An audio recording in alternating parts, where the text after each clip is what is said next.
In 2024, films will be required to meet new inclusion standards to be eligible for the Academy Awards for Best Picture. They'll have to have a certain percentage of actors or crew from underrepresented racial and ethnic groups. What do you think of these new inclusion standards for films? They make me vomit. Why? Because this is an art form.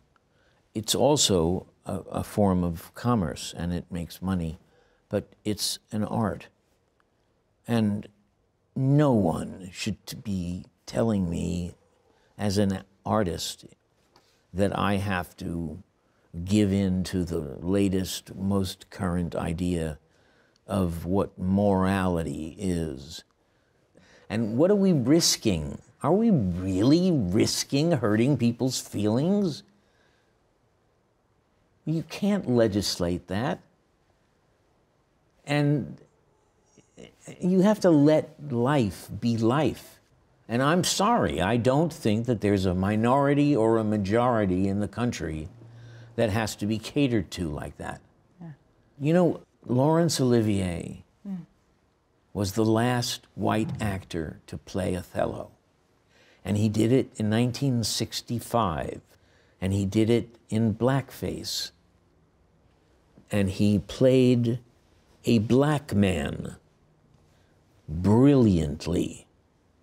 Am I being told that I will never have a chance to play a black man?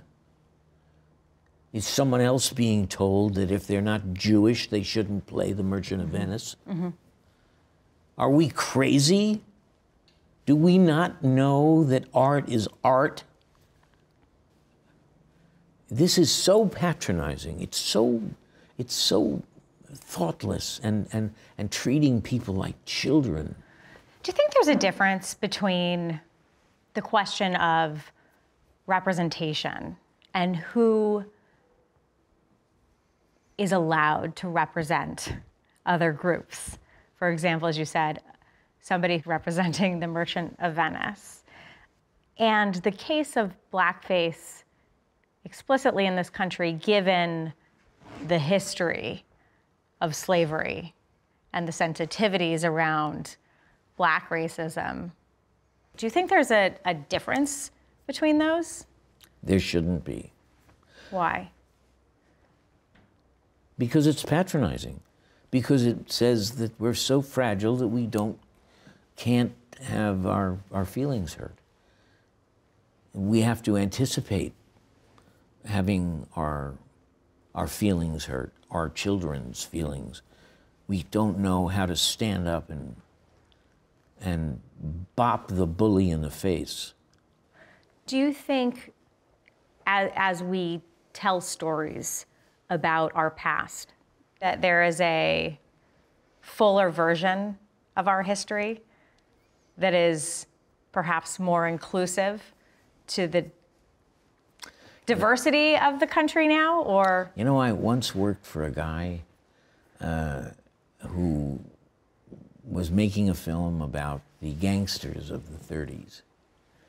And I said, why did you change this incident and that incident from the reality? Because the reality was so much more interesting than what you created. And by changing it, you made it simple and smaller. And I totally believe that you can make a great film or a great painting or a great opera out of the truth first. And try that first. And then if you can't do it, then make up some nonsense. But don't tell me you can't do that history isn't that interesting.